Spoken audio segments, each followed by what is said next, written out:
Nakalusot dati sa kasong plunder si dating Ilocos Sur Governor Luis Chavit Singson dahil umamin siya sa kaugnayan niya sa weteng at nagbigay ng testimonya laban kay dating Pangulong Joseph Estrada. Ang itinuturong utak ng pork barrel scam na si Janet Lim Napoles, mabibigyan din kaya ng ganitong immunity? Balitang hatid ni Sandra Aguinaldo. Ito ang Presidential Decree 749 ni dating Pangulong Ferdinand Marcos. Naglalayon itong bigyan ng immunity mula sa demanda ang taong nagbigay ng suhol sa isang opisyal ng gobyerno para malaya itong makapagbigay ng testimonya laban sa opisyal.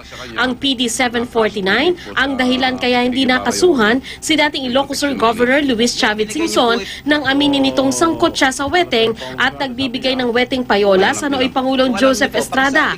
Ang tanong, pwede rin kayang gamitin ni Janet Lim Napoles ang PD 749 para matakasan ang kaso laban sa kanya at maging state witness laban sa mga politikong sangkot umano sa pork barrel fund scam.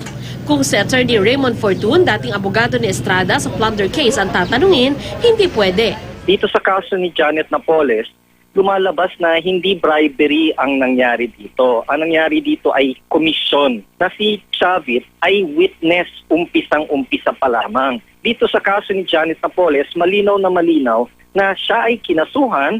Sa pananaw ni dating State Prosecutor Dennis Villa Ignacio na umusig kay Estrada noon, mahihirapan daw si Napoles na magkaroon ng immunity sa mga kaso. Ang pwede raw gawin nito ay umamin sa mas mababang kaso at magbigay ng testimonya laban sa mga politikong nakatransaksyon niya. In terms of sino kanino mas mabigat ang kasalanan, yung public official na nag-betray ng public trust ng mga tao at nakinuha yung public funds or money. Para naman kay Attorney Rowena Morales ng UP College of Law, bagamat nasa interes ng mga Pilipino na malaman kung sino pa ang ibang sangkot sa pork barrel fund scam, dapat ding kilatisin ng husto si Napoles bago paniwalaan. Pag may sinabi si Napoles, pag-isipan nating mabuti kung paniniwalaan o hindi. Sandra Aguinaldo, GMA News.